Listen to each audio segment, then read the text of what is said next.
Matthieu 10, 35. Car je suis venu mettre la division entre l'homme et son père, entre la fille et sa mère, entre la belle-fille et sa belle-mère.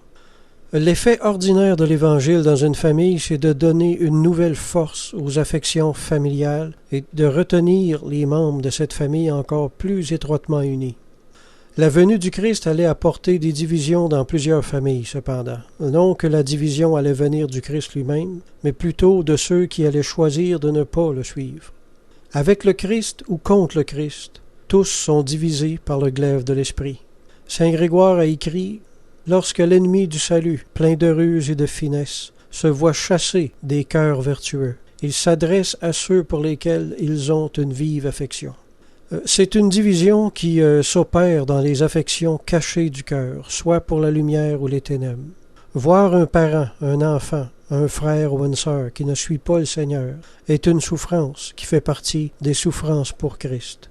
C'est une souffrance de cœur que la mère du Christ a vécue et qui nous donne un très bel exemple. Siméon avait prophétisé ceci à Marie en parlant de Jésus. Cet enfant est destiné à devenir un signe qui provoquera la contradiction, c'est-à-dire un personnage controversé. Et à toi-même, une épée te transpercera l'âme afin que les pensées de beaucoup de cœurs soient dévoilées. On voit l'épée ici encore.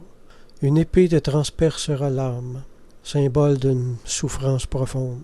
Je pense qu'on n'a aucune idée de la souffrance que cette petite femme-là a dû endurer de sa propre famille, de sa parenté, de son entourage, du cercle religieux. La mère de l'homme le plus controversé d'Israël a sûrement dû avoir l'âme très souvent percée par cette épée invisible dont parle le Christ à ses disciples. C'est certain que Marie a dû souvent avoir très mal à cause des paroles méchantes qu'elle entendait dire à propos de son fils. Alors, si nos proches se séparent, qu'ils se séparent. Comme le père de l'enfant prodigue, laissez-les aller puis priez pour eux autres. C'est ce que je fais. Ce qu'il y a d'encourageant, c'est de savoir, premièrement, que les liens du sang demeurent des liens imbrisables, inoubliables, puis que les douleurs de cœur qu'on éprouve à propos de nos proches qui sont infidèles à l'Évangile possèdent en eux-mêmes un pouvoir de conviction plus puissant qu'on pense. Il arrive souvent que Dieu se serve justement de toutes les douleurs qu'ils nous ont causées pour leur révéler leur fausseté de cœur, leur mauvais chemin. Ils éprouvent du regret de nous avoir blessés parce qu'ils nous aiment dans le fond. Ils éprouvent des regrets d'avoir été une cause de tristesse pour nous autres. Puis ils en viennent souvent à accepter le Seigneur plus tard à cause de ça.